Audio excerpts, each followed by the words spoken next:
What's up, banana bunch? Bunch? Bunch?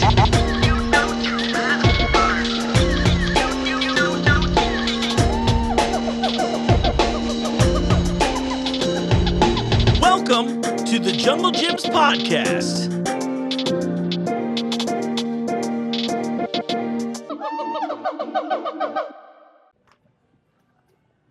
Oh, hey, didn't see you there. What's up, Banana Bunch? It's time for another episode of the Jungle Jims podcast. I'm your host, Mark. Welcome to the show. Look, let's get some of this out of the way. Go download the Jungle Jims app for me right now. I got exclusive deals for you every week. You can look at the ad. You can plan your shopping trip. You can watch the 5 most recent episodes of this podcast that you're listening to right now. Very cool of you. I also want to bring this up. Did you know on Thursday nights, we open up the Oscar Station? It's our cool bourbon bar. There's like a whole open air thing. Sometimes we'll do cigar nights. And again, it's open air and separate if you're not a smoker, so we got you covered too. All kinds of food from our excellent trained staff. We love Chef Mike, and he's always cooking up something fun for you there. But come over. I go at least once a month to check it out myself. It's a really good time. I don't think enough of you come to check that out. You can try. Again, if you're a cigar person, Gary's out there with all kinds of crazy cigars. It's cool. It's a very fun time. We'll have live music occasionally. Who knows? We're working on all kinds of stuff. They're doing fun stuff over there. Hey, look, so the episode you're about to watch, this is like Dr. Dre's Detox, in that I've shot this episode twice, and I just keep joking with Rome. I'm like, this is never going to air. But I am actually really excited about this. Rome and I have done this, like I said, we've recorded this twice. So this episode's a lot of fun. We're talking about his design work. He's a cool guy around town. He got a lot of fun things going on. He runs the NiteMkt here in Cincinnati. He's creating all kinds of content. He's putting on shows. He's just a generally fun and cool guy. He's very worldly. And I thought it'd be great to have him and his expertise come in and talk through some of these international products, because I know you all want to see more international snacks and foods and all kinds of stuff like that. And I want to make this show for you, but also for my paycheck. So it's a little bit of both. Anyway, here's Rome, folks. Oh my God. Well, bro, I think we should just dive in right from there. This is my kind of cold open. Well, I'll tell this for the audience. So forever ago, Rome and I shot an episode, and then I got new editing software, and then I was like, ooh, the old way we edited was incredibly difficult. This is much easier. And then it only took us, about a year and a half to reschedule? Well, what year is it? 2025? Allegedly. All right, so I think we did the original in 2016. Yeah, it was 20. That's right. It was time. before Jungle Jims had even opened. Way before, back when they were still thinking about the train. That's all that was. We made it happen, though. We're good. That's awesome. Like you said earlier, this is our detox. This is our detox. This is the unreleased episode. Oh, it will my never gosh. come out.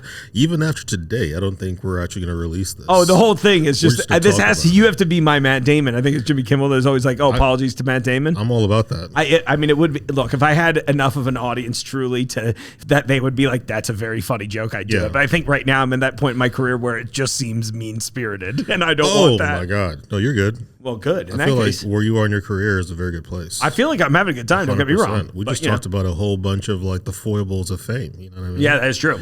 Oh, they're mostly fun foibles. I love that word. You know what? People don't talk enough about foibles. They don't. You know, you have to grow up speaking the Queen's English to say words like foibles. I think, or be 85 years old. And maybe a little bit of both. One or the other, you know what I mean? You're like, I watched a few episodes of Bridgerton. I'm skirting that line very, very clean. Well, now that we are in our 70s, that's right. That's why it took so long for us to get here. A lot of decisions have been made. Things are weird out here. They just look, if anything, this is really an episode about our excellent skincare as a 7-year-olds. Talk about that. We'll get to it. Well, maybe beforehand, Rome, you should actually introduce yourself. Oh, okay. My name is Rome Ntukogu, and I am the director, lead creative for Far Eye Rome Creative. I'm also the co-founder of IO Assembly, a merch and product fulfillment line. I run festivals, I create art events, I create brands, and I do my best to stay out the way. I love that. Thank you. That is good. Yeah. You've always got a really calming presence in these events. I just went to your night market a couple weeks ago. You did. It was a lot of fun. Thank you. You're I appreciate welcome. it. It was a good time. It was good to see you. Yeah, likewise. Yeah. It's funny because like now I get out a lot, but not it's always like work related, right? Sure. So it's like, I'm hosting this thing. Yeah, come hang out. And it's like, that's how it goes, man. You get it. I saw you for like 30 seconds that night, and I was like, I hope he had a great time. Oh my God, I had a wonderful time. I did. I got a new comic book that night. Which one? Scrap? Scrap. Yes. Oh, yeah, I almost Scrap. called it Spark. I was like, oh, can't do that. I know, but it's right. that's an anagram. At least I had the right letters. You were close. Jay would have worked. You know what I mean? but it's fine. But I really like the comic too. The artwork was awesome. Mean, so talented. Yeah. It's my buddy Fred, and he's been doing this for a minute. It's funny when I call him Fred. I've always known him as a poet and as an MC, Juice Lee. So whenever I call him his like government name, I'm like, this feels awkward. Yeah. But he's super talented, and pulling this together, pulling scraps together the way he has, and like the quality of it is just amazing. Yeah, that was amazing. By the way, all the vendors I say picked, but I mean I think of it more of a how should I say a group effort, right? Because you're curating, trying to. The goal is like make sure that we're presenting each vendor an opportunity to have their own sort of like lane. Yeah, and be able to really like show what they're working on, and each member of the community, because it is a community that I'm hoping to build of just like vendors who want to work with each other, who want to talk with each other and promote each other, and just constantly do work and elevate one another, which is ideal. Yeah. That's the true part of community. It's nice to hear it from somebody though. Truly. I love whenever I say it. I'm like, do I sound fake? Is that what's going on here? But no, I think the disappointing part is that I think so many people are, how should I say, in a nice way. I don't mean it mean, but there's like a little, just being a little disgenuine about that, like I can see. So anyway, so then when I say it all the time. Anytime I get in an interview and somebody asks me a question, I was like, wow, this just sounds like trite as can be. Well, but I genuinely mean it. It's like you're trying to deliver like some sort of like, interesting line that'll be clippable, that's not really my thing. No. In every avenue that I work in, I just try to make sure that I'm like connecting people, which is a big piece of what I like to do, which is if I have a thing or access to a situation that you can benefit from, my first instinct the minute I meet you is to be like, hey, if you talk to X, Y, and Z, they might be able to help you build the thing you're trying to build. Exactly. So, Well, I think about our lunch a few months ago when we went up to Le Soup, thank you. I was like, what am I? Because I'd met them through here a little bit, and then, but never really got a chance to dive in. So that was perfect. So thank you again. That was a great lunch. It was a really great time. What an amazing facility too. Oh my gosh, man. Yeah. Taking a tour throughout that place, I was just like, what is going on in here? Like, how do you even process or even organize any of this? Oh, it seemed insane. Man, I was in there like I was walking by and like they were knocking on the window. They're like, come on in. I'm like, okay. So I went in there and they were serving lunch. It smelled so delicious in there. I was like, well, you should stay. I'm like, I got somewhere to be, but I really, really, really want to stay. I'll be back. Is this offer good tomorrow? Seriously, man. I'll be there at 12:15. I got you. I'll help clean up. I'm in. You open on Sundays? Yeah, right. Not open on Sundays? All right, that's fair. It's fine.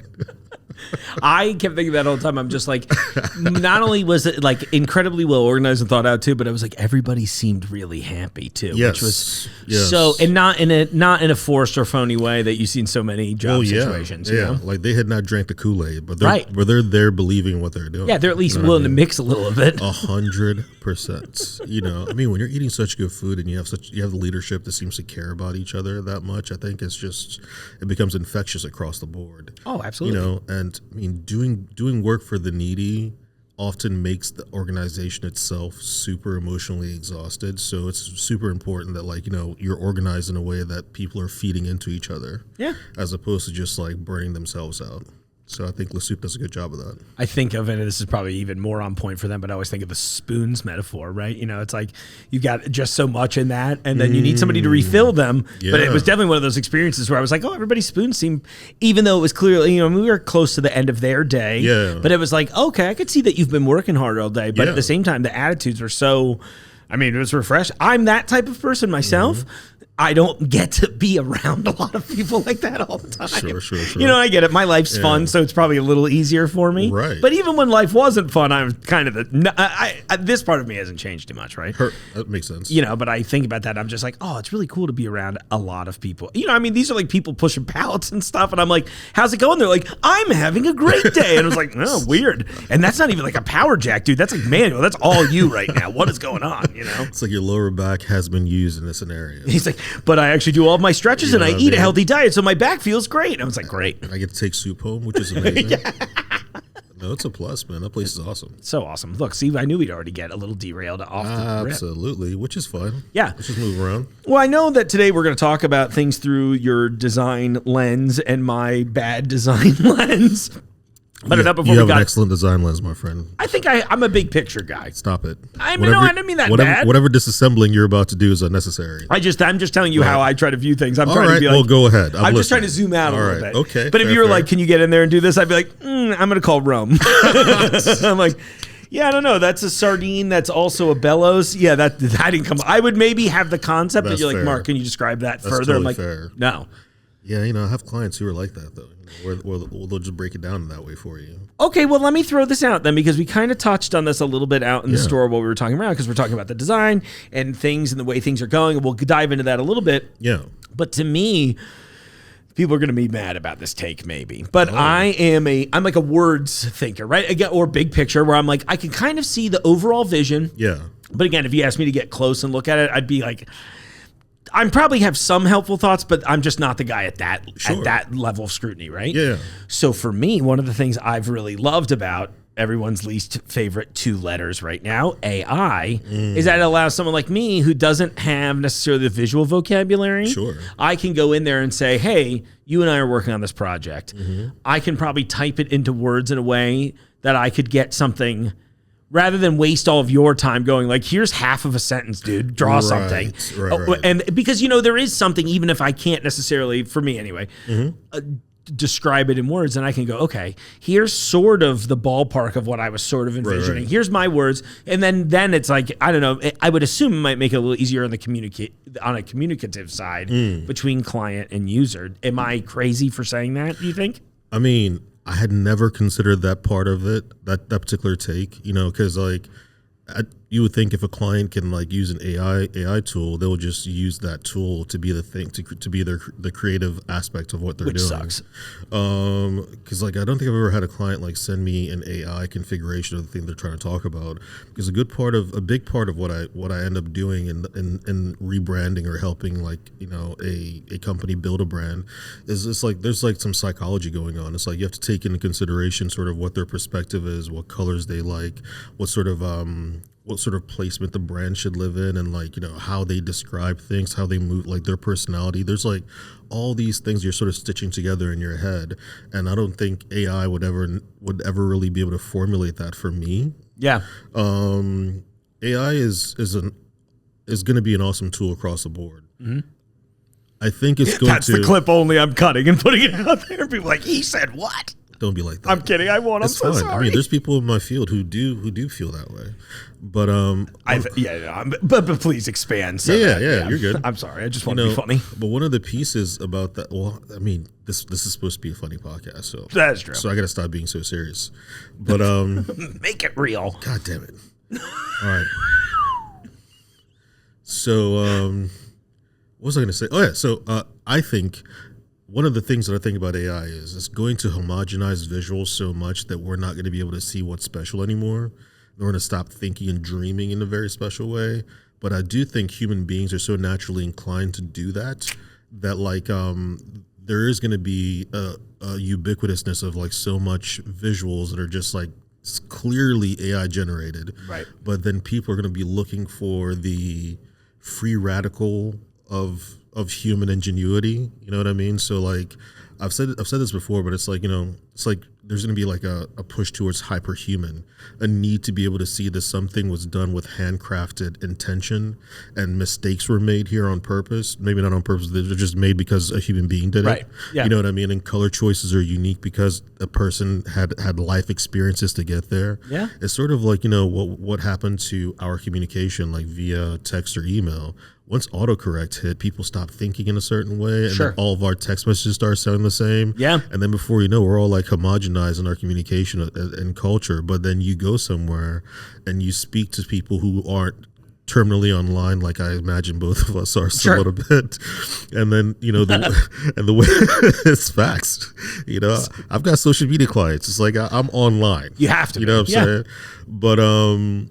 But like you break away to people who aren't like that connected on the digital space, and like the way they talk and the way they describe their lives and what they see and what they experience, you're like, oh, you sound like pre-2001. Yeah.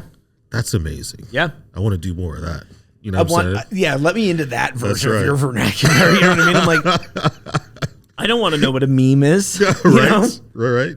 it affects our uniqueness when we're living with suggested autocorrect and auto suggestions and auto replies. That's my favorite. So intense, man. It's the worst part about it, in my opinion, too, is the placement. Like, look, they have so many people working on UI. Yeah. I was thinking about this. I thought of two in particular. Yeah. It is the placement of the auto reply is close. That maybe it could be the size of my phone or the larger cell phone. Yeah. But it's always exactly, and they got to know this, that it's close to where I'm going to hit on accident in trying to navigate the phone. And I'm like, I had one the other day where somebody asked me like a serious question that I wanted to give like a very kind affirmative to. And it was just like, no, it was like kind of an aggressive no. I'm like, oh my God, no, that's not my response. Sorry, I tapped the auto reply button. And I'm like over talking. And that was one. And then I was trying to share a win, but I wanted to scrub out a few of the important details so that I didn't ruin the opportunity for myself. Word. And then they have,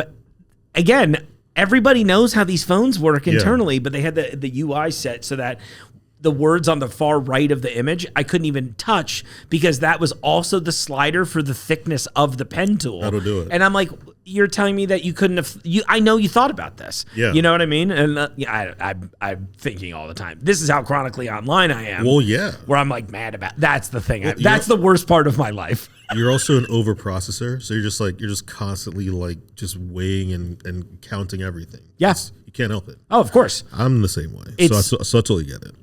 Like I see the thing, I go, oh man, I just like, what if? Oh, you're just hearing that all day long. Yeah. So I mean, this is why we need to touch soil more often. I'm trying to as often 100%. as possible. You know what I mean? Just dig my toes into the sand, but there's no sand. There's no in all of Ohio. There is no sand. What was I don't know if you're a Grand Days fan. What's the song? No beaches in Ohio. So I've never heard that song, but I love Grand Days. Oh, dude, Jody rules. Yeah, oh my gosh. One of my first musical guests. You just hit him with the government name right there. I did. I just choose lead him. Person. Oh my days. My bad, Grand Days. You don't know? I know. I'm so sorry. Oh my gosh. It is. I like that dude. I do love that song. That's why. I mean, he's great in general. His song "Pad Thai" is like one of my favorites. He did a fun show at Radio Artifact, and he had Thai Express come cook pad Thai for us out in the courtyard. Listen to me. It was I would have loved that show. Dude, it was one of the best ones ever. I felt it was great. I was just like, so smart. He kept saying it beforehand, and I was like, okay, yeah, sure. Where are they going to set up at Urban Artifact? And then I get there, and they literally had like a tent outside, and they're just like, oh, you want some chicken pad Thai? I'm like, has anybody said no? Who knew the Thai Express ghost places? That was how I found out, but I don't know if they do. I think it may have. I've never seen them out in public since. I think so. That was a Grand Days moment. I think that should have been chronicled. You know what I'm saying? I wonder what that looked like. Seriously. On that end, because I know we had the shows recorded on YouTube, but there should. And they didn't show the outside. During Pad Thai, wait, he brought her up, Mrs. Thai Express. During, I think, Pad Thai or right before Pad Thai. I don't know her name. I was going to say, like, that was like you just refuse to use government names from now on. You're like, I was like, sorry. You're like, Mrs. Thai Express. That was so good. All right, go ahead. So Mrs. Thai Express got on stage. She got and they were just thanked her, and I think they loved it. But I think he's a huge Thai Express fan. I mean, yeah. It's great. Delicious. I don't know if I've ever said, but they definitely kind of fall under one of my favorite things, which is if the sign sucks, the food fucks. And that was killer Pad Thai. That should be a t-shirt.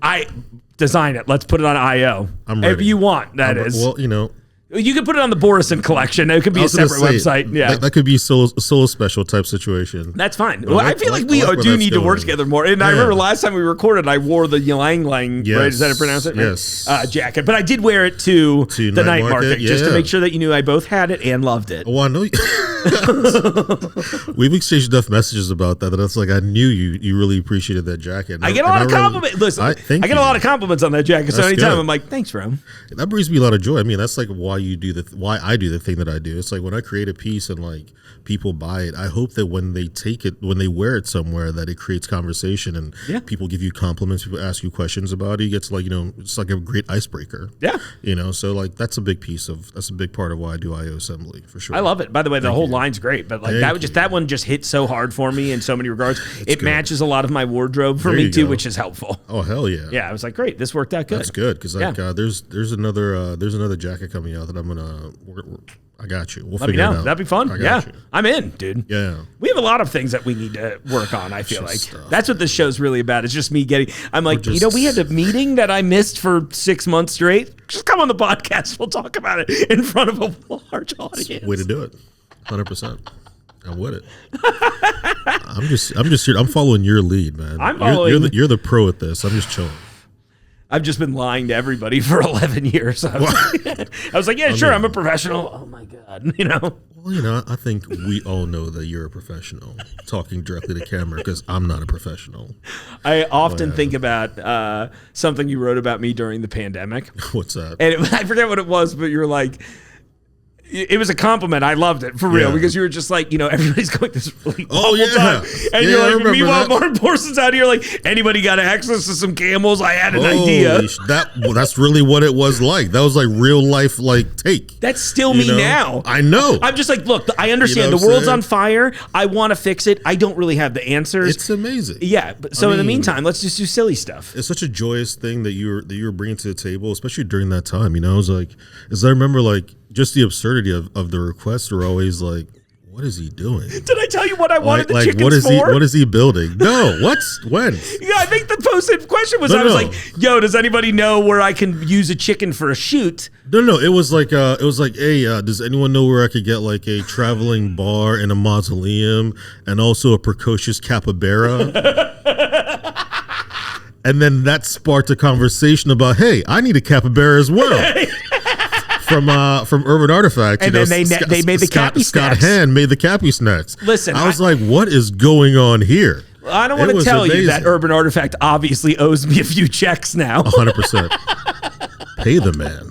I love them so we're talking much. Cases of Costallo at the very least. Exactly. What I need is a Costallo dispenser on the table. I won't stop until it happens. It should come with a full-on velour suit. Oh my gosh! See if I could touch velour though. That's the problem. I can't. That's a good point. My nerve damage is a little intense. I can't. All right, well, I'll take that back. I just gave up one of my. That's like my kryptonite. I just told that to people. Velour is your kryptonite. I'm being dead serious. Velour, velvet, anything in that end, I can't touch it at all. I literally can't. It's like the opposite of how should I say this in a way I can keep my job. Imagine one of those bodily experiences that everybody loves and craves happening pretty often. Imagine the exact opposite of that on the cellular level. That's how velvet makes me feel. Wow. Yeah, exactly. It's wild. I've never heard of that before. You know what's so funny is I went to lunch with a friend from Travel Butler County recently. And I brought it up and she's like, are you being serious? I was like, are you being serious? She's like, it happens to me too. And I was like, oh, so maybe that's a thing. I thought it was because my handicap, my Guillain-Barré is all nervous system, so I just assumed it was from that. Yeah. But now I think I might just be completely unrelated, just a regular weirdo too. Hypersensitive to soft things. At a cellular level. Dude, I'll see some of these things that come in like that little, there's that rack of Kirby stuff right now, and it's like soft pink. Yeah. I don't think I could touch it without it. Like even kind of having that moment, I'm like, ugh, it's like giving me the hair on the back of my neck feeling. Yeah, isn't that crazy? Okay. Well, I mean, that's good to know. So no velour for you. Yes. So if we're working on nothing fluffy. Or only velour and just get a camera rolling first. No, that sounds like a terrible, that's a terrible experience. I don't want that. I appreciate it. I do not want to see that. Oh, to go back to the COVID thing. Yeah. I wrote a sketch. I just wrote a stupid chicken cross the road sketch, and all I wanted was a chicken in a bar. Yeah, I had 2 shots. I was like 3 shots total. I was like, I want this chicken to walk into the bar while I'm polishing the glass. Like, it's on the other side of the street. That was the whole bit. It was like nothing to it. Did you do it? No. So it's awful. So my neighbor. This is one of the terrible parts of COVID. Who trains chickens? Well, my neighbor did. So Covington used to have like the little. It was like a park. Literally like 2 blocks from my apartment. And it was this cute little park. They raised chickens. They had eggs. It was like a cool little art space. Sure. And like seriously, shortly after I had this idea, Covington was just like, we're going to replace it with a parking lot or something. It's been 5 years now. They've done nothing with it. It's like the same. It looks almost identical to how it used to look. Mm-hmm. No chickens now. So it's like they just like kind of let the building that they were like working in, like I guess a large coop. Right. So annoying. So much so that neighbor who had lived there forever, she finally like moved. Huh. Yeah, she's like, well, if the city doesn't love me, I don't want to love it back. I'm like, I can't blame you. That's a power move, honestly. That's a hell of a power move. Yeah, she's cool. That's wow. Okay. She has like cool art tile too. Like I don't know how to describe that well, but she makes like tile based art and other stuff. Okay, Very talented, very cool lady. What's the name of her business? I'll have to look it up to double check. I know her name. Maybe I should broadcast her full name, but I mean, we're already in it. yeah, okay, Janet Tobler. She's on the. I'll put her on the list. I'll pull her page and send it to you. Perfect. Yeah, but she's great, and she's Okay. always fun. She's like the very outspoken left wing neighbor who is always, but she's like super animated and active all the time. It was That's very good fun. energy. Oh, for sure. And you know, I love her to death, but it's like that funny thing where because I think I'm the only one in the neighborhood that talks to their neighbors, Right. I'm also the guy that's like, I'm carrying 30 pounds of groceries. And I'm like, you're right, the world is burning. That's crazy. I wish I could help more. Can you hold, can I get some eggs, dude? Yeah. It's always a bad time. I'm like, can I come back in like 5 minutes when Right. you know, because imagine watching me try to like, you know, I'm walking up 2 flights of stairs with all the groceries too, right? Every time. It's like they know. That is the way. It's the restaurant thing where you're only the waiter only asks how the meal is in the middle of your As first you're about bite. to take a bite. Yeah. You're like, It's just a timing It's of great. life, you know what I mean? I love it. I don't know anyone who ever puts down their fork and then the waiter walks over. of course, can you imagine? I mean, I would be like, I feel like you're controlling the Matrix. You know what I mean? I mean, It's like, how'd you do that? I feel like we might be living in the Matrix, dude. I host a let's grocery not- store talk show, man. I mean, That's not a real thing. this is a real fucking thing. No, This is happening. it is. 100%. It's so crazy to think about all the It's time. lovely. I'm a fan of Jungle Gyms for sure. Yeah. I'm a fan of you. I like what's going on here. Likewise, dude. Thank Thanks you, for coming man. out. I appreciate it. Well, maybe we should talk about some of the stuff we brought in here. We were going through mostly international stuff and finding a couple funny products, but also to talk about some design. You want to pick one of the boxes? I feel like I know which box you might pick first. All right, which one is you tell me which one you think I'm going to pick. I think you're going to talk about the spiced octopus and olive oil. I believe I am. As bad That was like, I love that too. So feel free to talk to me, Goose. What do you love about this? Do we pick it up or we just going to Yeah, point you at can, it? whatever you'd like. know You what can I pick mean? it up. Hold it. All right, sweet. Put it in Thank your you. hands, Rome. Really, just take it for a spin. See how she flies. I mean, that got a little weird, but we're good. You're welcome. Jungle Gyms After Hours. Oh my gosh. Speaking of octopus. But There's 8 of them? there's so many octopus. So this brand, which I really appreciate about their branding is how everything just is like so handmade, right? Like in America, handmade sort of means like, you know, or supposed to mean sort of like holistic and sustainable and artisanal.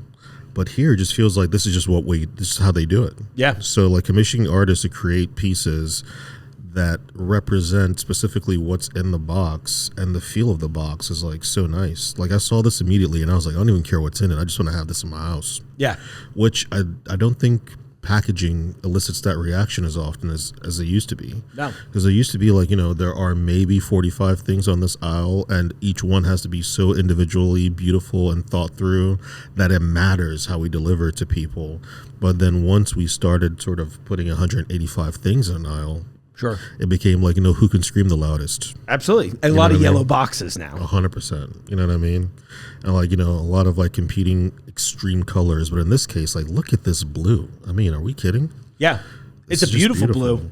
And, it, you know, when you want to depict an octopus, you just went with this. Like, how amazing is We both, as soon as you picked that up, we both were like, oh, that's so brilliant. smart? Yeah. So smart. I mean, I don't understand what the red is, but that makes sense. You kind of need color. That's probably know what I'm where saying? it got stuck on Don't the way do that. getting pulled That's not out what of it the is. boat. That's not what it is. Don't do that. That's Then not. it's a sunrise That's over the not edge of the octopus. 100% a sunrise. See? That makes sense, actually. Now that you said it out loud, I can dig that. I like, so what's really funny is I don't even know what this brand is called. Because that's there's another good that's actually point. a really That's cool thing. another good point. All the text up top is the name of the artist, I'm pretty sure. So I have one by Yeah. Tiago Manuel.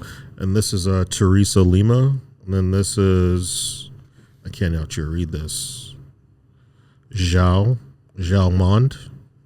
So I don't even know what brand this is. Like, what's the name of this company? Right. And I'm looking at the English translation. It just says smoked small sardines and extra virgin olive oil. I'm like, okay. That's amazing. Can you imagine an American company releasing a product without saying this is made by these people? Like, who am I supposed to tag on Instagram? That's so wild. I mean, love that, actually. I think it's an extra wrinkle we didn't even think about. But like, you'd have to be so grandfathered in, I think. Like, like maybe a century in business to not need to put your logo on. Yeah, they're like, something, no, it's fine. right?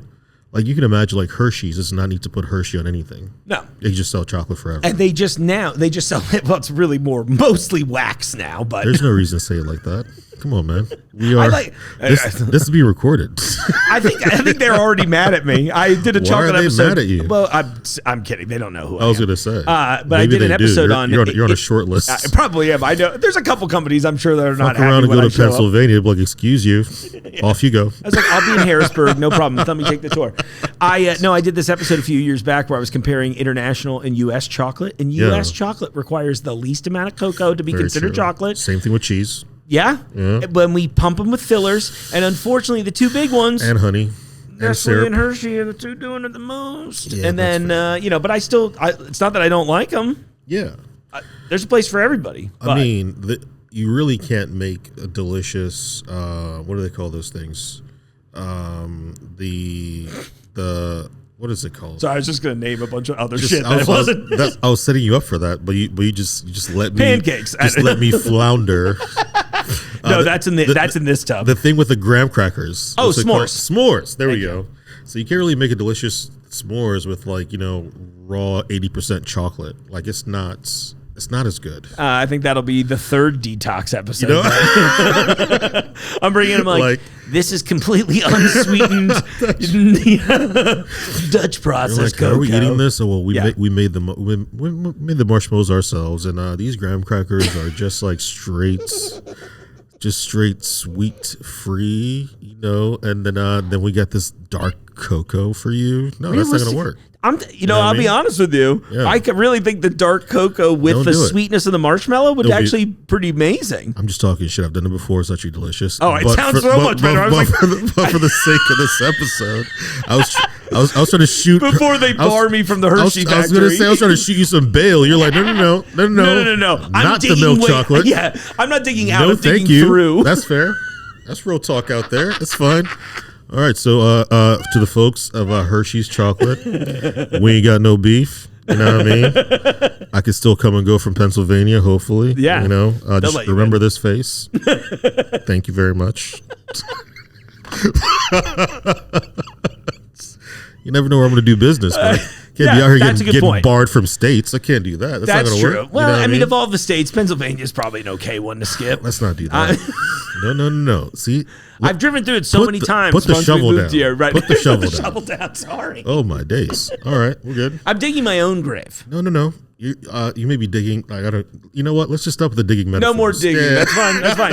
I was just like, just reel that back a little bit. Yeah, exactly. Now it's Speaking fishing of metaphors. reeling, Yeah.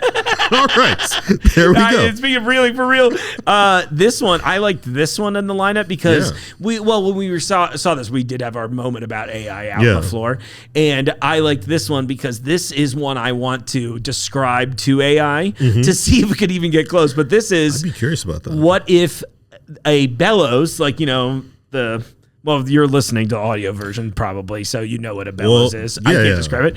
But imagine that as a fish. But it's also like, I forget what this art style is called, but it also has that kind of, I don't know anything about art history. I didn't want to. Well, it's cool. Art history starts in like the 70s for me. That was a weird time for art. Yeah, it was. It's a weird time for everything. That's fair. It's beautiful though. I'd be curious to see if I was like fish-shaped bellows, colorful exterior, I mean, here's what I just had a thought. What if, now follow me, what if all of this compliments that we're shooting this brand, it turns out that this is all AI generated? That would be hilarious. We'd have to come back and be And then like, the I names, these are the apologize to people that were just world. typing the That's prompts. right. It's like, Zhao was just like, I need an octopus. And the AI was like, here we go. Boom. Could you make an octopus kind of look like a Lego from underneath? Holy shit. All right, let's not even think about that. That's I love good. it. Yeah, no, that'd be I'm terrible. obviously terrified by AI. It's a really tough thing. It's one of those things that, for better or worse, it's here to stay. Of course. Yeah. Actually, we talked about this a second in the store, so I'll set up a soapbox moment for me. I'm ready. So my concern with AI is much the same as everything else. Okay. I think back to probably 2005-ish, and I would get a good amount of like editing video work. And around that time, Apple launches iMovie. iMovie. And then that money dried up real quick because realistically, most people in my experience anyway, a lot of people in a corporate space are looking for a fast solution more than almost any. I feel like the triangle of like, what is it? Speed, quality, cost. Right. It feels like 9 out of 10 times they're like speed and cost and then quality. It seems like the order. Absolutely. So it was one of those things where I would see projects that I was like going to work on and then come out and I'm like, oh, that's way worse. Yeah. But I kind of get it, right? Well, at the time, I was mad, and I'm right. So I think of AI as kind of a version of that tool now, right? For sure. And my concern with AI, and I will wrap this into the devaluation of music as an art form. Oh yeah, 'cause I did ask you about that because I think that these tools they're here to stay no matter what. For unfortunately, for sure. I'm hoping that. It comes down to things like we should be maybe teaching people more media literacy, the importance of these kinds of things, and also the idea of treating it like a tool versus instead of being like the only thing, right? Like don't let it write all of your emails. Just help it maybe read them if you need. I don't know.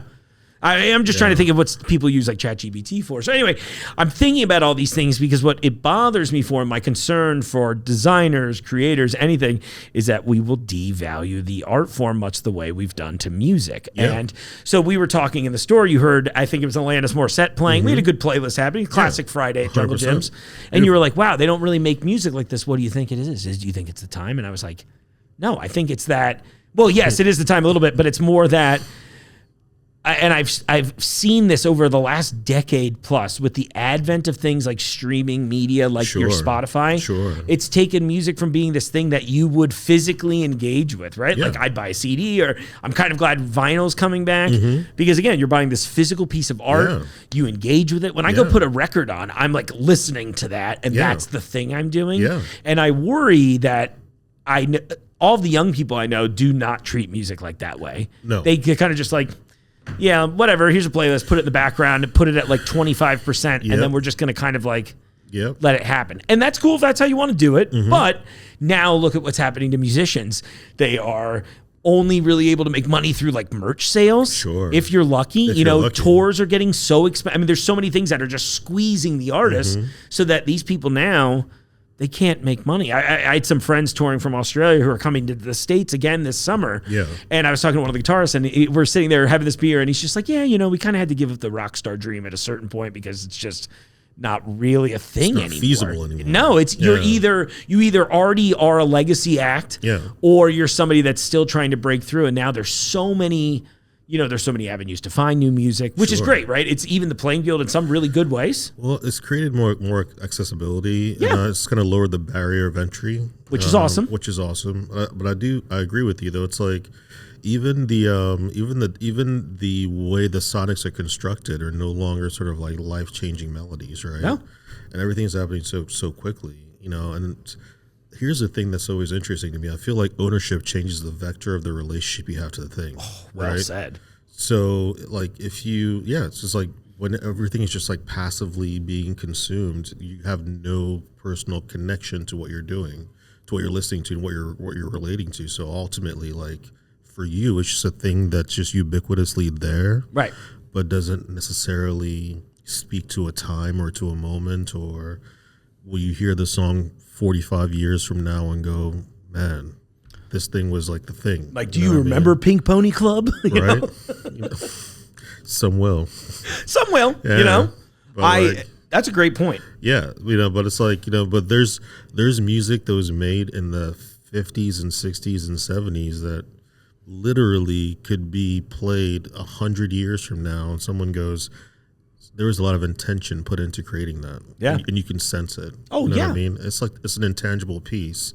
And, but it also requires growing up in a culture or at a time that like tangible and real and connected and rooted things was the foundation of how you negotiated the world. Yeah. Now that's not so much the case. No, it just sort of feels like so many things are just there. It's just ephemeral.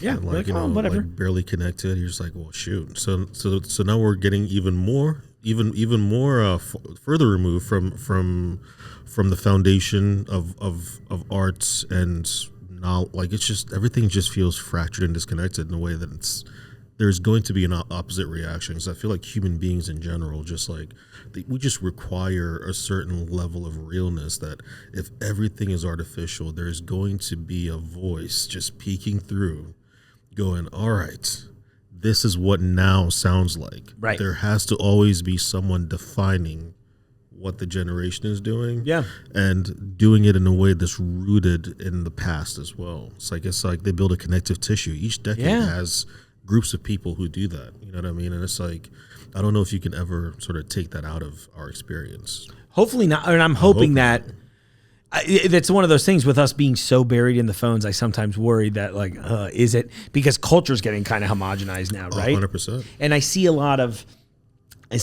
things like there was some AI app where it was like, oh, you can write your own songs with a prompt now. Yeah. And I think hyper individualization is kind of a problematic thing. Like if I'm just like, I only want to hear the things that I know I like already. I'm mad at my super mix on my music streaming app. Where I'm like, you're like, here's 100 songs we think you like. I'm like, dude, you've been playing me the same 100 songs for forever. Right. That's not what I want. I want, like, you know, why are you picking this one track off an album that I listened to? There's 12 more. Switch it up. Because, Mark, it's not about you liking it. It's about you continuing to listen. That's a great passively. Point. Yeah. That's all they want is your attention. You heard that about the Netflix CEO, right? He was like, what is that? I want you making movies that people watch. They're scrolling on their phone so they could just not really engage with the film. He said that out loud? I don't know if he said it out loud or someone else said it for him out loud, but there was like something like that. Yeah, maybe I should watch out. That is. This is all allegations. I mean, but there was some article that came out about it. It makes sense because that is what it is. Right, because like, have you seen a Netflix movie? You're like, oh, I loved that. No.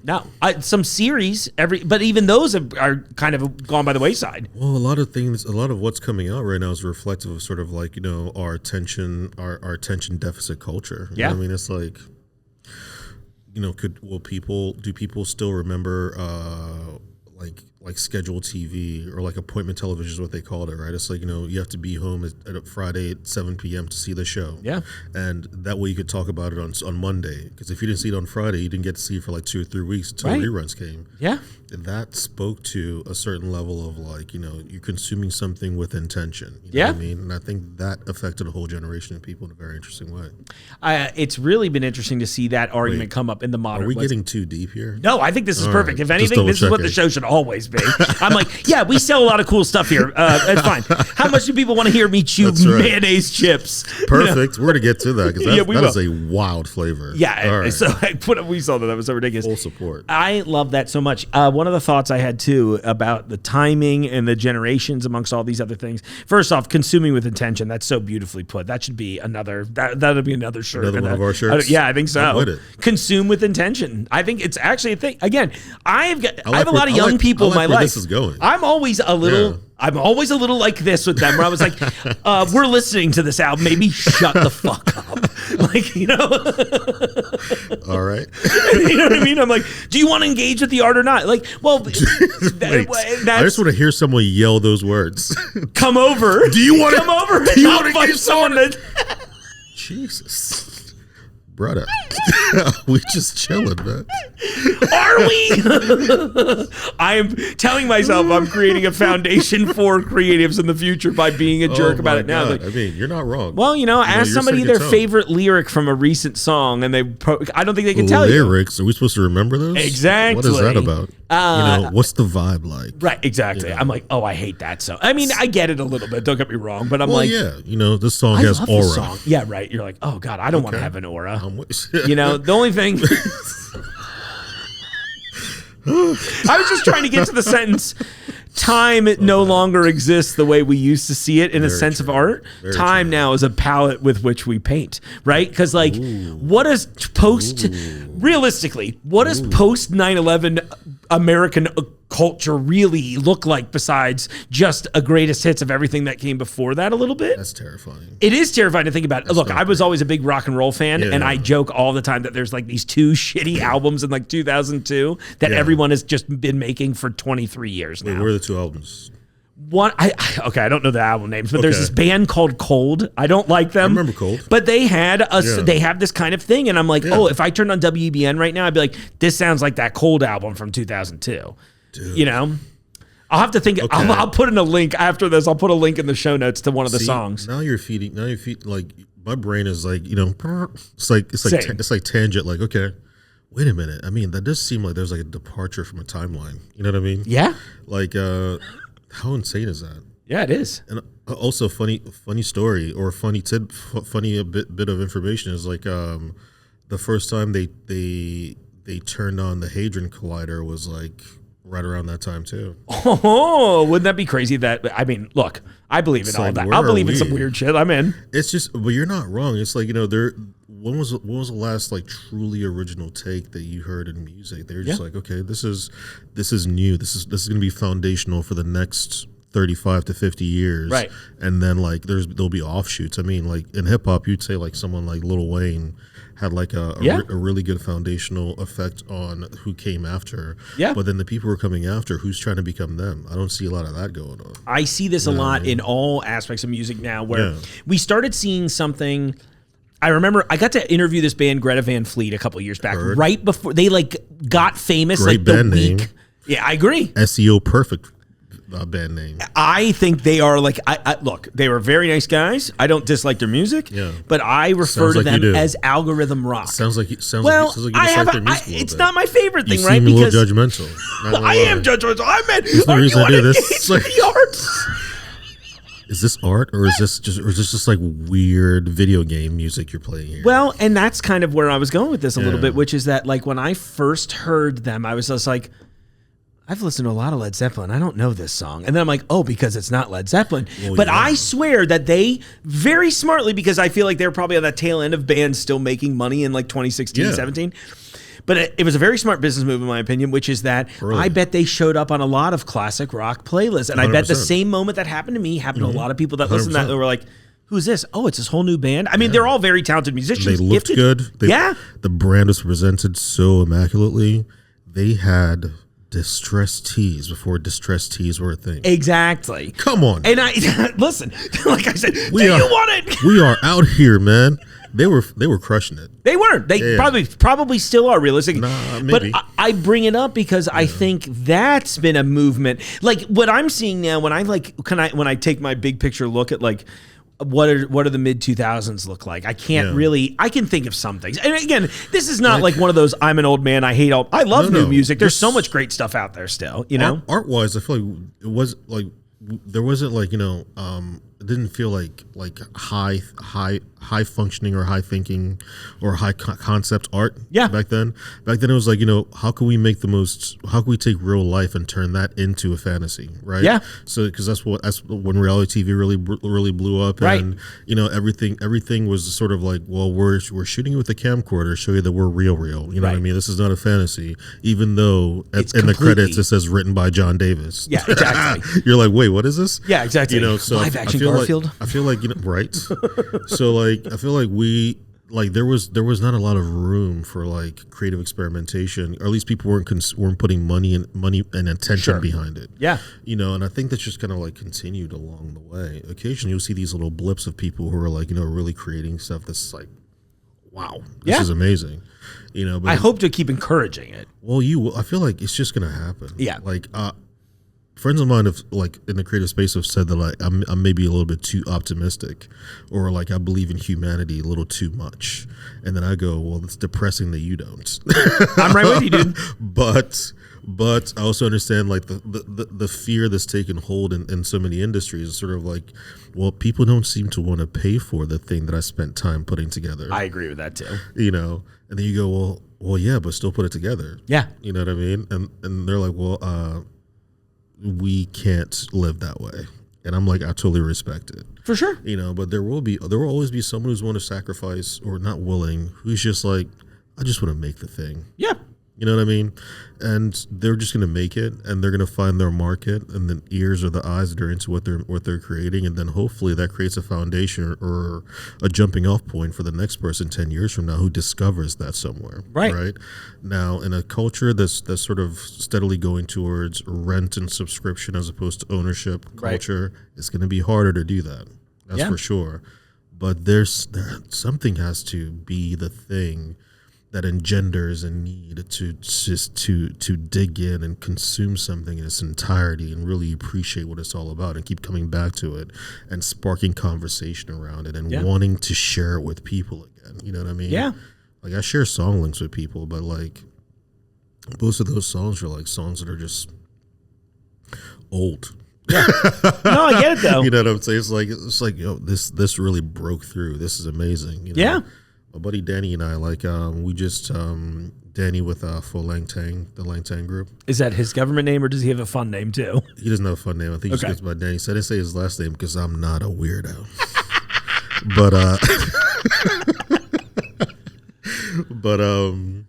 But like, you know, so he and I were just like, when we see like an interesting song or like whatever it is, we just have this ongoing Instagram like back and forth. That's where awesome. We share music with each other, and it's strictly based on like presentation, the outputs, and also the content in the rap or whatever it may be. Yeah. You know, we've basically had like a 15-year debate about rap music via Instagram posts. Is there like an overarching like theme to the conversation, or is just what is the theme? He's wrong. Is he not a fan in general? No, he's a huge fan of hip hop. Okay, just the kind of hip hop he likes is terrible. Oh, I'm just joking. Maybe terrible is the wrong word, but he's that's a funny terrible. We get it. You're in the room with me. Right, that's right. He's incorrect in his take. His take is not right.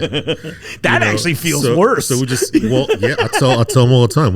Whenever he's back in town, you know, he'll be like, we should get together, and then we never see each other, and then we get back on Instagram and start talking shit over and over and over again. I don't know. It's like that kind of back and forth, like, you know, we're arguing over music, but there's a lot of love behind it. You know what I mean? I love that. Like that is what it used to always be like. It's a passionate engagement with the content. 100%. We all used to just like share stuff and argue about it, but in a way that's sort of like, I want to share this with you. Like, I would love for you to listen to this as well. Even if you disagree with me, back when we didn't have arguments based on you need to agree with me once I get up out of this chair. Right. I need to know that I'm walking away with your agreement in my back pocket. Yeah. And if that's not the case, I'm going to ask you, what is wrong with you? Of course. Well, that's why I keep everyone's agreement in my back pocket. I was like, I'm not taking that. No. It's like, you're on my fucking side, man, aren't you? Yeah, exactly. Like, not not really. Entirely. There's a lot of nuance in this discussion. There's some things you said that I like. Other things I'm like, yeah, the horns could be better. That's right. Give it or take it or leave it. You know what I mean? That's what we're doing. It's good. It to me, and maybe this just says too much about who I am as a person, but it feels like a true. This is like for me doing this. That's like a love language. Yeah. Where I'm like, here's art that I love. You experience it and come back and tell me what's up. Facts. You know? Facts. It's so beautiful. Well, and do you know how many cool things I've learned about that way? You know? I mean, that's because you want to learn. Yeah. So you're like seeking it out. I feel like even that's a generational thing. That's a bummer to me too. Yeah. It's where okay I'm like, though. My question always is, how do we encourage that in the upcoming generations? Well, you gotta know what your job is, right? It's like, it turns out you can't really force information to people. No. Unless you're feeding it to them in the most passive way possible. Which is why I'm always so aggressive in my opinions here, where I'm just like, that is terrible. You know, it is made of wax. And they don't retain any of the information either. It's like, but like, I don't know how you encourage it. I think like, I try not to focus on here's the thing I'm trying to do for the generation. Sure. I used to think that way, you know, how to take these big swings and like have these overarching, very interesting themes running through my life, you know, but I've learned that like what comes with that, at least for me anyways, is like there's frustration when it's not being translated the way that you intend it. And then you're just like, well, what am I even doing this shit? Right. And it becomes like a back and forth. Sure. So like nowadays, what I just try to do is like whatever I create, I tried my personal filter is like, do I fuck with this? Yeah. And if the answer is yes, I'm going to assume other people will fuck with it. Yeah. And then if people ask me, how did you come to this thing? I'll gladly go, because I fuck with it. But also, here's how I did it. Yeah. You know what I'm saying?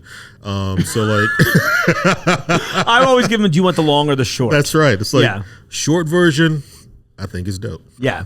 The long version, in 1987. That's right. The production technique. You know what I mean? Like, I read 3 books. I joined a circus. I came back. I made this. Right. You know what I mean? Oh my gosh. Well, wait. I gotta ask. Have you been listening to anything cool that you want to share with that you'd be willing to share with the class? So much pressure. If not, that's okay. We can just eat chips. Oh my God! Yeah. Listen. There's a hip hop artist out of South Africa. Okay. His name is Maglera Doughboy. Okay. Doeboi.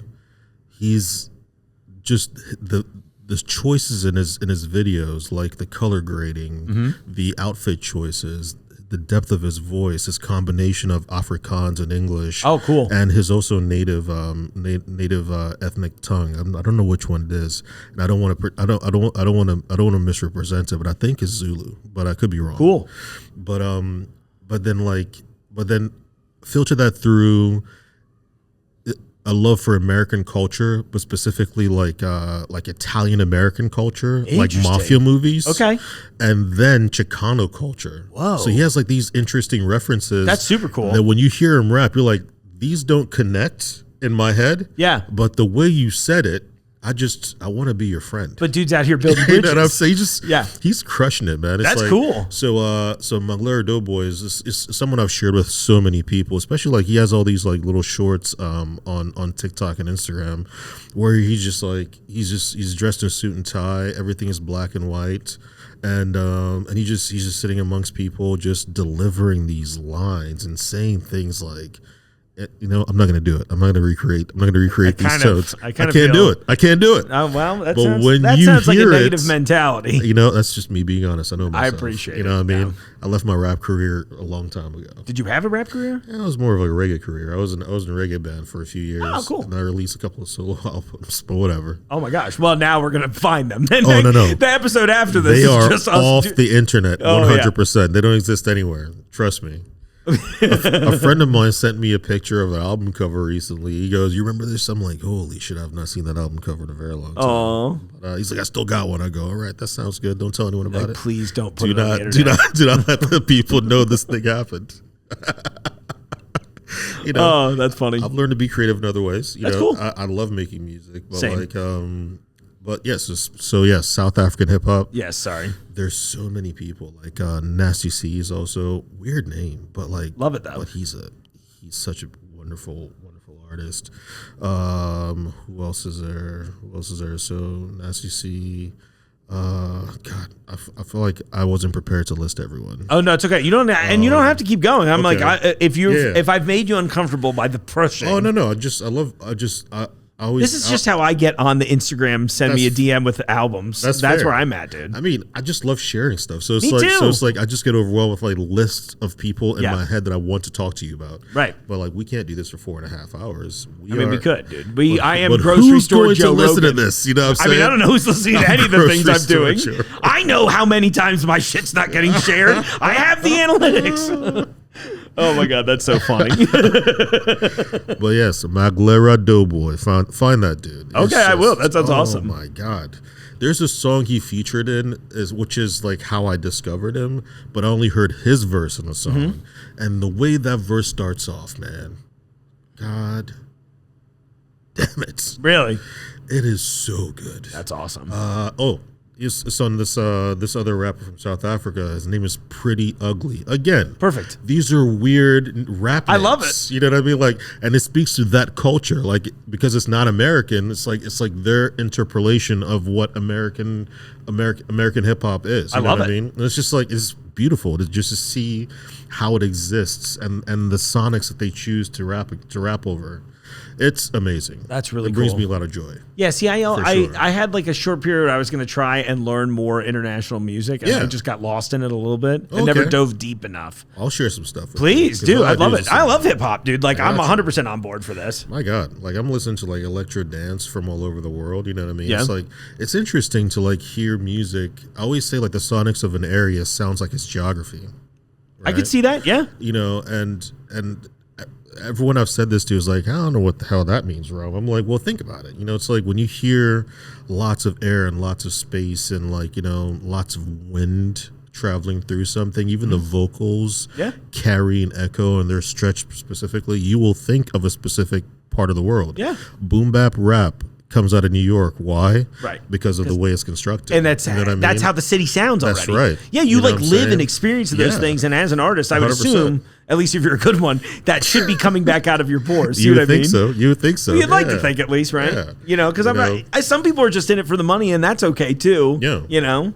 It's a thing. That's a soapbox thing where people say they're not in it for the money. I'm like, you're a little That bit in it for bothers the you? money. Yeah, because I'm just like, bro, we all got to pay rent. Like, I love what I True. do, and I feel True. creatively fulfilled, and I love creating. Sure. But also, I think I should be able to pay rent.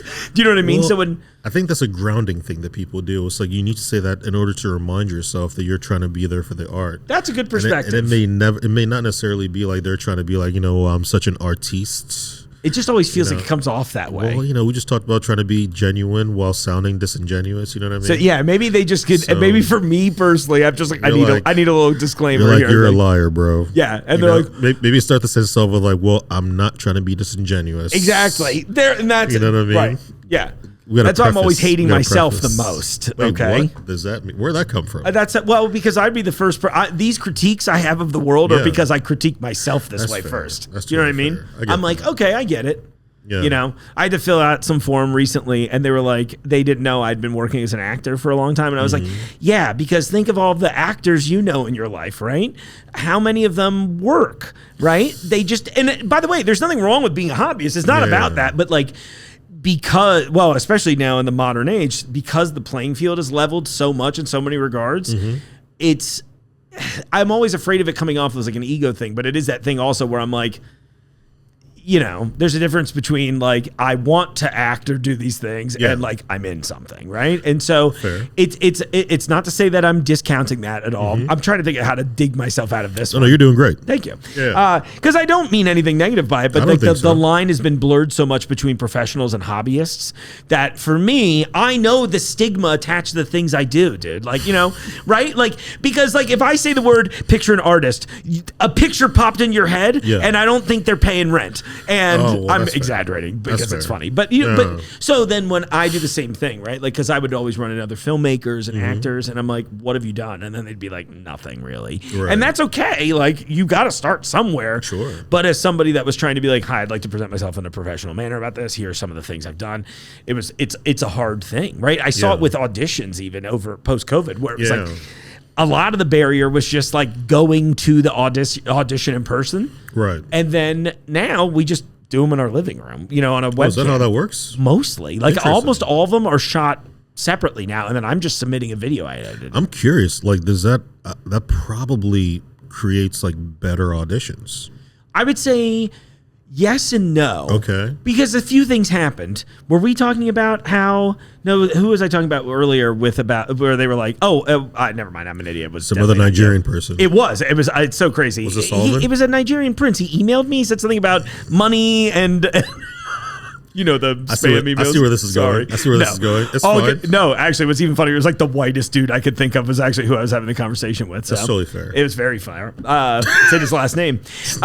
No, but we were talking about how so many times, and I've joked in my own career that a lot of these gigs are just, can you speak the native language they're asking you to speak in Yes, public? like English. Right. They're like, oh, Yeah. you can say words out loud and it doesn't sound like it's the first time you've ever spoken to another human while this camera's on. Right. That was like half the game. So I Okay. imagine in some regards, doing the auditions at home is a positive experience. I imagine people who really struggle with things like anxiety, it's Yeah. probably made it a lot easier Less for them. pressure. I'm a pressure guy though. Okay, so so I'm you like, need it. not even need it, but I can hang. Like, so Okay. I'm not like going into audition. I read for Superman this summer. You know, I was like, and the scene's crazy. Yeah. Like I'm not in it, obviously, but That's not obvious. I didn't know this. well, okay. You could have been. That's true. I Yeah. am in Superman then. You no, it's heard really it here good. first. Yeah, right. Can you imagine if that was how I broke the news? 55, an hour and 2 minutes into a show. I'm like, by Has the it way, really been an hour already? Yeah, I Oh know. my We goodness. probably should wrap it We up. are talking. I know, dude. This is the thing about I'm it. not But this in will a be rush. good. Everything is fine. But no, I think about that and how it was like a thing where I've told one of my friends, like, because I tried to tell nobody, and I'm like telling my mom, and it was like a couple people found Yeah. out, and they were like, "How do you feel?" And I was like, "What do you mean?"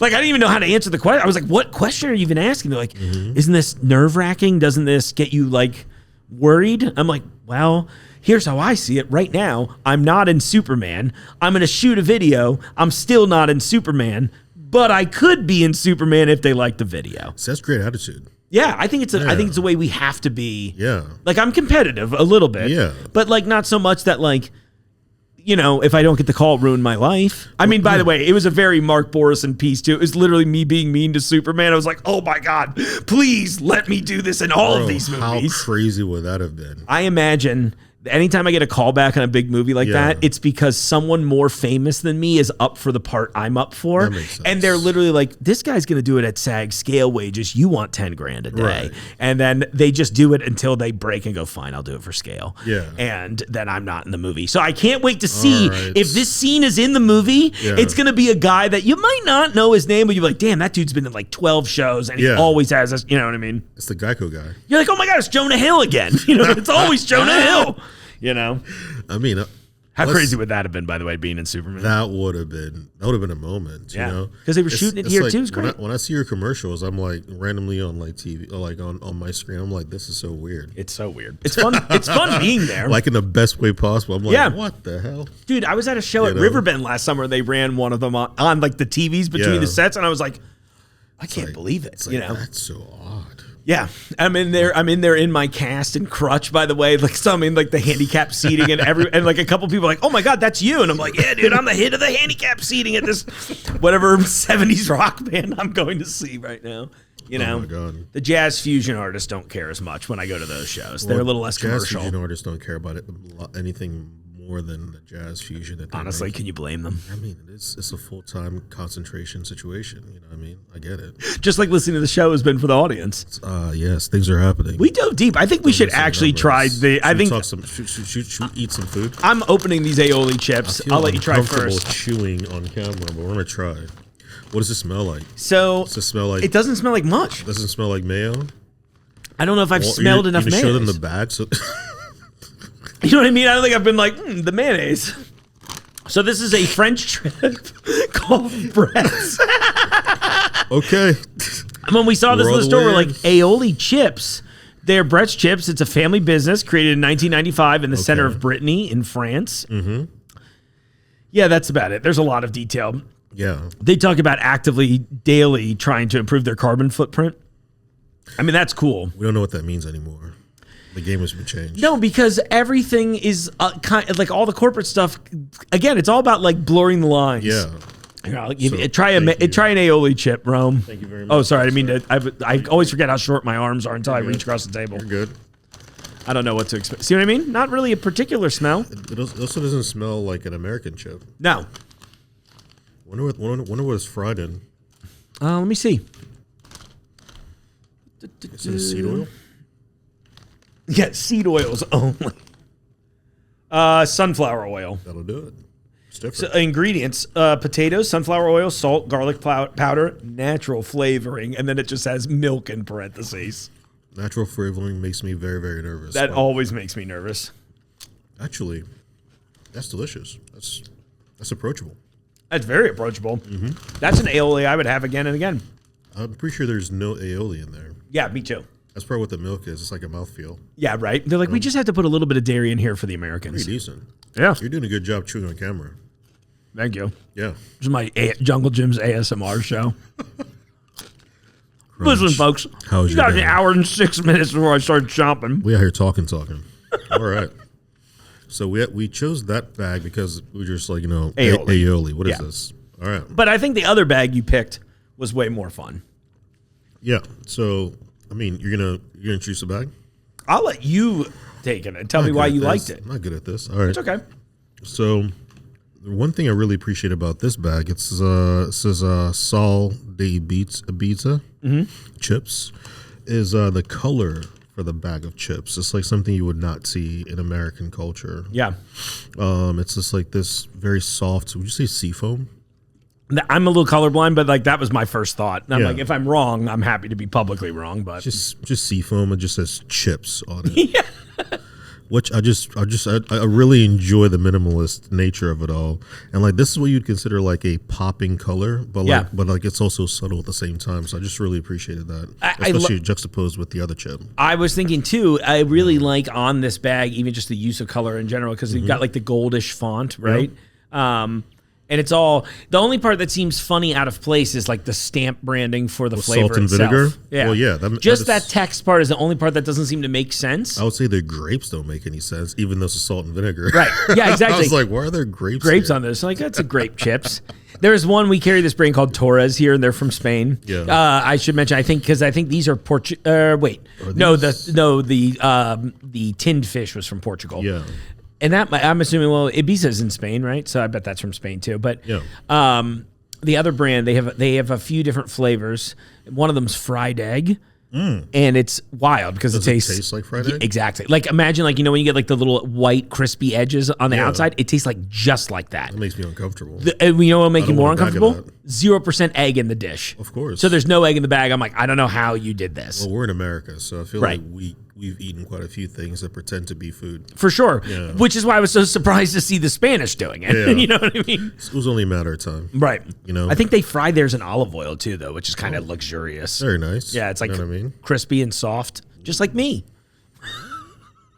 The visuals. I know. People have was watched it? me bathe in this That was- office. If what anything, are this you is talking tame. about? Oh, you mean the Chili bath. the chili bath? All right, that was a moment in time right there. Talk about you swung for the fences on that one. I my did, friend. and you know how Oh you could my tell it was a good goodness. idea because everybody ripped me off for 2 weeks straight after that. I didn't know that. Oh my gosh! Oh yeah, one of the Bengals guys did it, right? Yeah, there was I that, remember and then I think what's Taylor, Mr. Swift, that Travis has Kelce? Yes. Oh, he did there a was something chili about- bath? and then there was something about it, and he allegedly lost his wedding ring in the bath of chili here or something. I don't think they got Was in he the ever bathtub. married? Was it an engagement ring? Or no, I'm sorry, not an engagement ring. Sorry, I don't know anything about sports. I think it was a maybe The Super Bowl ring. Yeah, and the chili. yeah, that's the That's allegations. amazing. I was just like, this is bullshit PR. I mean, Skyline is Cincinnati chili is having a moment right now. They really are. Did you try the ice cream, by the way? Speaking of, I'm assuming that's your No, gun. I did Yeah. not. Okay, can I ask a heard very some things. direct question? What have you been doing all this time? Okay. Every one of my friends in the black community. Hello. I know I'm sorry to do it like this, but I have to ask because you about to Wait. monolith me. Yeah, yes. All right, I'm please. ready. I'm so sorry. Proceed. But for real, Yeah. because we got the video up first. Yeah. And the whites were the only one on board. Well, yeah. Why do you think? Well, first I don't of want to all, monolith you for real, No, but no, I'm I know. like, this Like, is a. why- I noted. I was like, there was a clear demographic break. Well, yeah. Well, because there's like experimentation with ice cream that's unnecessary. Okay, I'm Right. 100% in for this. So now I've heard that some people enjoy it. Like I have not really asked the blacks just yet. Hey, I didn't say it that way. How weird that get? Who's sweating? No, can I say Jewish people now too? That make me your feel eyebrows sweating? Are you okay? No, dude, All right. come on. We're Northern African. It's fine. That's facts. It's on the list. That's facts. We in here. So I didn't really think about the demographic shift and my not wanting to try Skyline ice cream necessarily. I'm sure I will at some point. Isn't like it's not even a cultural thing. It's more like why is it existing? Yeah, I get it. You know what I mean? Like I don't find the novelty in it is not that interesting to me, and I can't really speak for African Americans. Of course, given no, that I know. given that I don't have the same history that African Americans do. Of course. You know what I mean? So I try to be very, very clear about that. Well, I appreciate the clarity too. Thank you. It's one of those things where I wanted to be like, I have to ask every single one of my friends at the community. You know what I Makes mean? I'm like, sense. what is Like, this? If you sent this to me via text, I would first laugh and I'd be like, okay, let's fucking get into it. Okay, You but know not what I on mean? cam. I'll cut this No, junk no, out on just in cam. case. I'm telling you what I would tell you via text, but I would laugh differently. Dude, it was killing me You know what I because mean? I'm sitting there going at first. I was like, okay. I mean, look, middle American whites, Yeah. we kind of get an idea if they're in for anything. I see a lot of disgusting shit. Somebody's Yeah. sending me a pepperoni pizza soda to try. Okay, I mean, think about it this way, right? that's a red flag. How much innovation do you know exists in Southern cooking? Yeah, not Like, has it totally. changed a lot? No, I don't think so. Exactly. But I don't really know much about it either. To be totally honest If it's with you. good, it's good. Right. It's like, what's the point of all this other nonsense? That's a great question. It's like, it's like, African American food. There's not a lot of cabbage stuffed chicken wings. Yeah. that's not the thing. It's like no, the chicken wing is delicious. We'll just make a really good one. You're like, can we just We'll season make it well? Really, Yeah. really good chicken wing. Exactly. You know what I mean? Not to say that black people eat chicken specifically. Chicken's for everyone. Whoa, dude. Let's talk about cornbread. Also, that's something else we all do. You know, all food is good. We're breaking boundaries here. Yeah, That was out my here. goal today. I just did think it was so funny. I mean, don't get me wrong. A lot of people were just mad about the collab across the board. The mad part, I don't really understand. Like, I don't know why that elicits an emotional reaction from anyone. Because I think we're in that part of society now, Joe. Everything's For real, just emotional. Dude, everything's that. It's all politicized Yeah. now. You know what I mean? Like I didn't see that and thought like, what the fuck? Right. I saw that and I was like, well, that's good marketing. you should have seen the good marketing. DMs, dude. I think Really? exactly. It's great. It's great marketing. Yeah. The way people talk to me about this, Yeah. you'd think I was kicking puppies. Like, and I'm just like, dude, I'm just the guy trying it. That's Like, right. you know what I mean? I'm like, oh my It's like, god. do you know that you're in the ninth circle of hell? Yeah, I'm like, Are you Beelzebub? I'm pretty sure I was only in the 7th according to Dante, but okay, you know, I was like, there's a lot That's more so Sonic wild. the Hedgehog fans here than I anticipated. Just kidding. I thought there'd be I more. didn't think that people were like angry. This is so interesting to me. You know, I find that fascinating. well, I mean, Skyline's having a run though. It's like, did you see the news article about like apparently the factory that makes canned Skyline chili like mislabeled a bunch of what is it, cream of chicken as Skyline chili, and, and people were purchasing cream of chicken, thinking they were Skyline chili cans. That's And actually funny. I'm like, Skyline is fucking crushing it with earned media. This is amazing out here. Can you imagine somebody's first time and they don't know better and they get a can of cream of chicken and they make that, Also, serve it over what spaghetti the and cheese? Fuck is cream of chicken? Man? That's another question I Is don't want to that find out.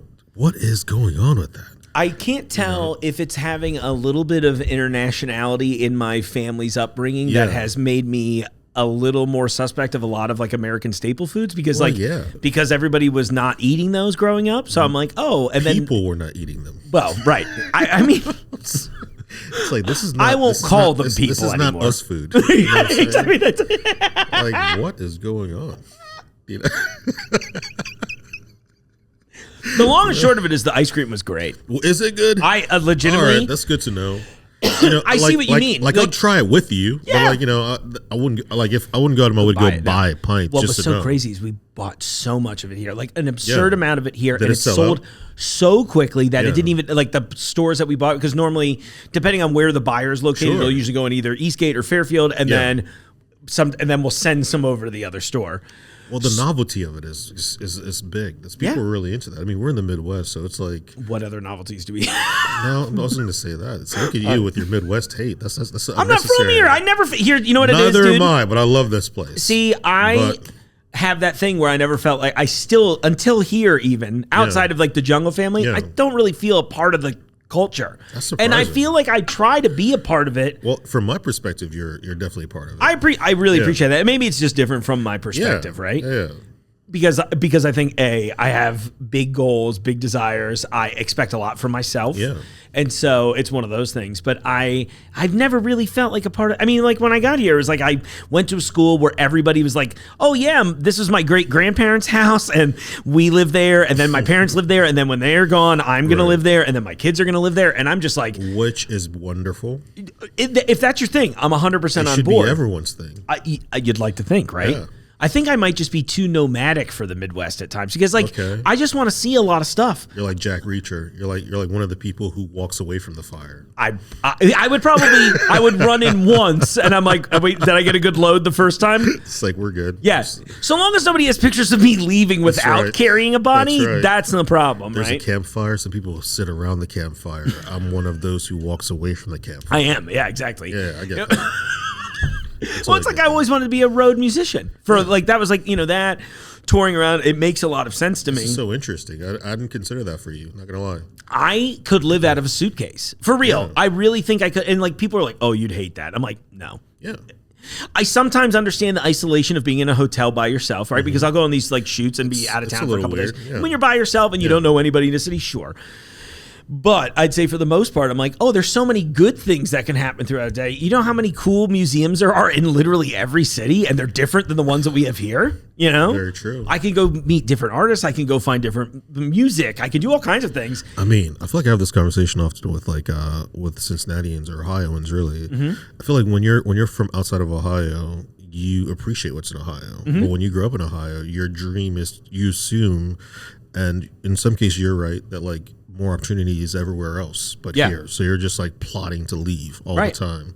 So I tend to be more like intentionally appreciative of Cincinnati. I love that. And I love the opportunities I've gotten here. Same. The things I've been able to build here is amazing. The people I've been able to meet here is really, really great. You know, and for me, Midwest living is foundational. You know, and I think it's wonderful. So anytime I hear someone like when there's a moment like we just had, I go, before you start saying weird shit about the Midwest, let me be clear. They are, for real, the foundation of American society. I love that. You know what I mean? So Yeah, it's to be important. clear, I never hated it here. Okay, that's good. I hope that didn't come through that way. All right, put the pitchforks away. He's not a problem. Oh, I'm a problem He's still. he's an issue. I'll let you know. I'm the issue. Oh my gosh, I'll vent more about it off the air. You know, should we go through any more of this? Yeah, We're like man, getting why deep not? in. Let's do it. Let's do. I think you picked a great one here. So beautiful. This was beautiful. This was from France as well. So what I'm finding is there's a lot of commonality in our love of European art and branding. Intentional art just happens to be from France. Right. Yeah. What do you think? I joked about this before. I was like, oh, it tells a little story. But I don't know what the story is. I actually don't know what that dude has in his arm. I don't think there is a story there. You don't I think think so? it's just beautifully put together. Yeah, he's like, I want some You know? cookies. I mean, you got it's- some cookies. What do they call that? It's like pounded tin. Is that what it is? I think so. Look! Oh my God! Look at the. Come Okay, on I now. love this. Come on! Look at that. Look at how amazing. Come Yeah, on. let me pass it man. over. You See, check it out, this is Ron. this That's is how beautiful. you package things, man. Yeah. There's so much joy and just like intention in something like this. Right. And individuals. Oh, Like, that's really cool. You don't have to commit to 100 try 'em, of dude, them yeah. at once. Oh my God. Dude. That's this is- brilliant. This is so nice. Sorry about all the sounds. I'm opening mine right into the microphone. I'm trying not to, but it's just going to happen. It's okay. Multiple biscuits.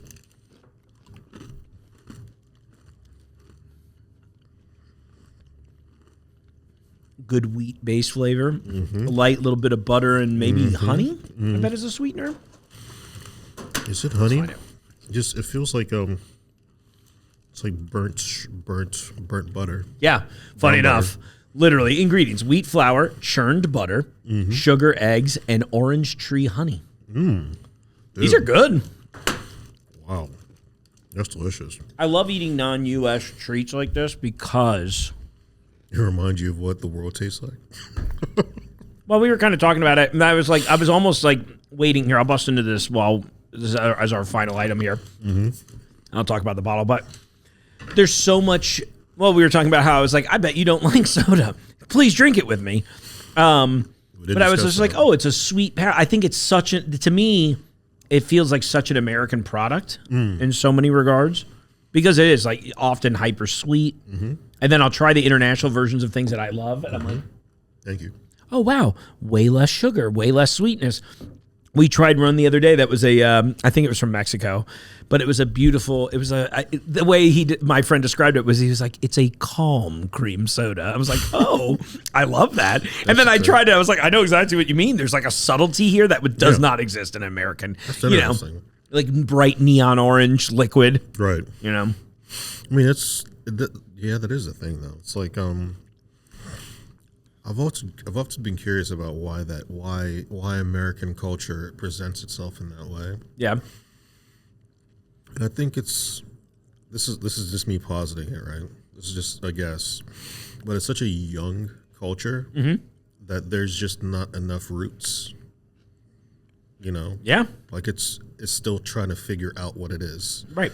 And We're like in that awkward teenage it's phase. super awkward teenage phase. You know, it's like and that's why everything is like so malleable and moving so quickly. Whereas older cultures, like there's just certain things you just can't you can't get away with. Right. You know what I mean? It's like Like we've tried this already. we've already tried it. You know what I mean? It's like Japanese culture is the way that it is because of thousands of years of refining. Yeah. You know, and American culture is like 200, 300 years old. So it's different. Yeah. Yeah, when I think about like the oldest building that I can think of around here, it's like maybe a couple hundred years old. Yeah, maybe. Right? You know, if that lasted. Crazy to think about. The rest of the world, there's trees Right. that have been around for 2,000 years. It's insane to think about. You're like, that's so crazy. Yeah, it's so cool. You know, I guess the same thing in America is, but that wouldn't be considered American culture. It's just these are just the trees that make Yeah, the like, land. well, whatever, these redwoods, whatever, it's fine. You can drive through one. You can drive through one. That's the American version That of is the like, American way. It's like, oh, we can enjoy this. Let's put a hole in this motherfucker so we can drive a car through it. let's what I'm put saying? chili in the ice cream. Can we? You know, it's an interesting culture. You know, it's like I was going off about quesadilla makers recently at a bar, and the would have bartender loved to hear that rant. Was not a good. She was just quietly listening. And my buddy Matt. My buddy Matt was we've been friends for years. I have a nickname for him that he just despises. I almost said it on online, but I'm trying to move beyond that nickname he doesn't like, because I used to really enjoy the fact that he didn't enjoy it. Of course. But now I'm like, we're grown men. Everything is fine. Yeah. Anyhow, so we're going off about this, or I'm going off about this, and he's just chuckling. He's seen me in rant mode. You know what I mean? Yeah. There's just certain things like single-use appliances are very confusing to me. Yeah. You know, and like for me, I feel like owning a certain appliance or a certain item tells me a lot that I have so many questions about the rest of your life. You know what I mean? The first time I saw a quesadilla maker, and everyone I asked around who knew the thing was there, that were confused by my questions, I was confused by how they see the world that way. Yeah. So we're talking about a quesadilla maker, and I just remember thinking, like, how much convenience can one have in life? Too much. Like, what the hell is a spatula for? Right. What's this thing that makes a panini shaped or a quesadilla shaped panini? And that's all it does. They're like, you just use it once for that. Like, okay, well, It's just what in your about- kitchen to yeah. make a quesadilla once every 6 months. That's so funny. You're so You right. know, that drives me like up We the wall. got a sandwich maker as a goof from one of our vendors. Yeah. Because I was like, wouldn't it be hilarious? I too, I think share some similar views on the single use appliances. But I think you can imagine most of my thoughts are always framed from a kind of way. So that's my take on most of them. So I was like, yeah, do it. And the lady sent me one with like a Pokemon branding in it. Yeah. And then I hate to admit how often I've used it. I mean, that's awesome. No, it's kind of great. I was like, oh, it's like a tuned hot that to the sandwich next maker. level. Yeah. But it's such a it's a limited application because I'm in a podcast studio. And what am I Right. going to build a kitchen in here? No. No. I mean, it's not a hill I'm going to die on. It's just like an interesting thing to think about. You know, it's like, well, the bartender. I don't want to die at all. The bartender, I mean, we all got to. But the bartender was like, oh my God, I didn't want to say anything, but like, I have a case. Well, my mom has a quesadilla maker. And I'm like, it's cool. She goes, you're not judging me? I go, you shouldn't even care about my opinion on this. but I appreciate you thinking about it. You're having that emotional reaction we heard so much about. Every time I see her, she goes, oh, the quesadilla maker guy.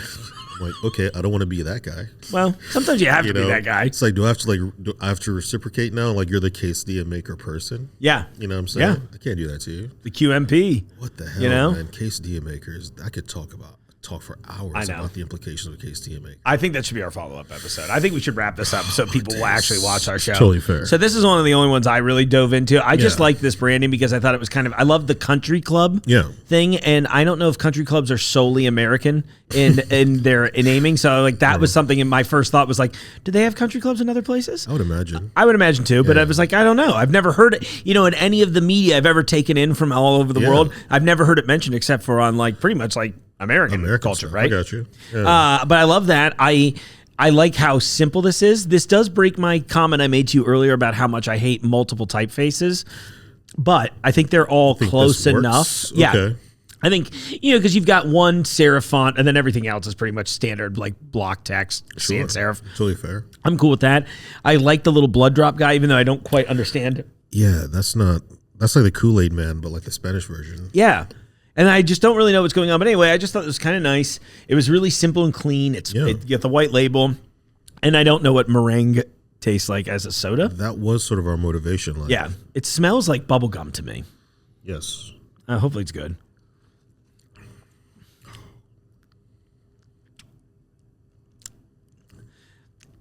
This is not for me, but it may be for all of you out there. It's delicious. You like it? I was like, there's no way he's going to like this. That was my first. As soon as I sipped it beyond my own, this is what I think. I was like, oh, no. Oh, my days. Listen. I'll take one more little sip of it. It's kind of like fake banana and bubblegum flavor combined and cranked to 11. What is happening? Why is it called meringue? Yeah, I don't know, because like meringue is just like... What flavor is meringue? I thought meringue was just a fluffy egg. Right, with a little sugar in it. So it's it's kind of like when I see marshmallow as a flavor, I'm like, marshmallow's not a flavor. Marshmallow's a form of sugar. That's a good point. You know what I mean? I never considered that. Yeah. I was assuming there is no way to put marshmallow flavors in it. No, you just add more sugar. But then they make that artificial marshmallow flavor, which I don't really quite know how to describe. It's like sugar with a hint of vanilla, maybe? It's like Lucky Charms. Yeah, exactly. Oh, gosh. American cereal. Shaking my fist aggressively. Rome, this is a beautiful day. This is awesome. I love you, man. I'm so glad we finally redid this. I appreciate you, man. I appreciate you, too. Thank you for everything. Yeah. Plug yourself. What else can we got? I know you talked about I.O., Far I Rome. Where should people be following you? You can follow me on Instagram, farirome.gram. IOassembly is theioassembly.com. NiteMkt is NiteMkt.com. Cool. If there's a descriptor for what I do, I just like tinkering and creating things. My goal eventually is just to be allowed to create things and then partner with people who like to maintain things. Yeah. And then, that's just what we do.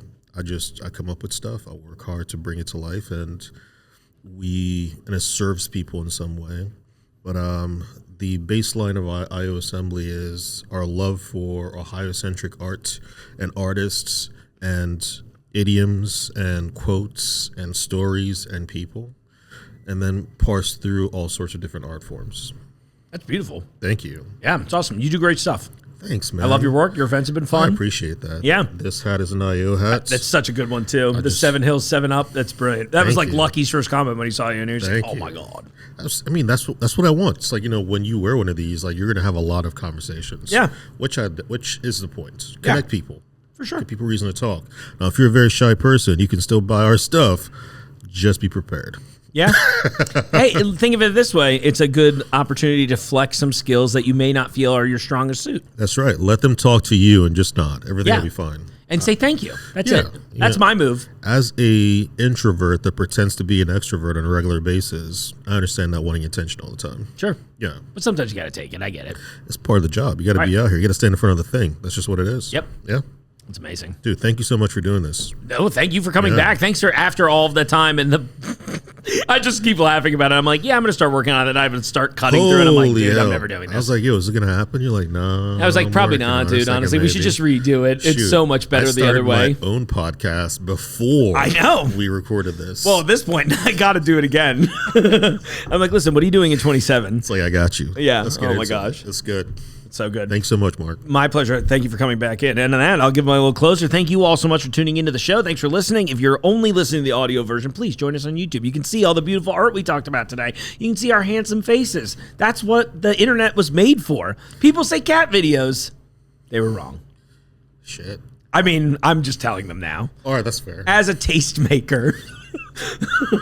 I don't want to see your cats anymore. Engage with this art. No, I'm kidding. I would love to see your animals. Please send me photos. Use the internet the way you choose to use the internet. Just don't harm anyone.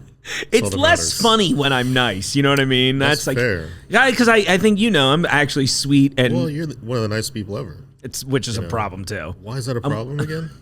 I'm kidding. All right, so this is hour number 3 of the podcast where we discuss why Mark does not want to be a nice person. Yes, that'll be. Tune in next week. It's like, no, you're a lovely guy. Stop saying that. Yeah, I don't want that kind of adulation. Totally fine. It's gonna be okay.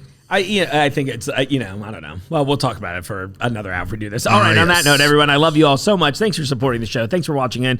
Follow us on all the social platforms. Follow Rome everywhere he told you to follow him. And in the meantime, I will see you out there in the aisles.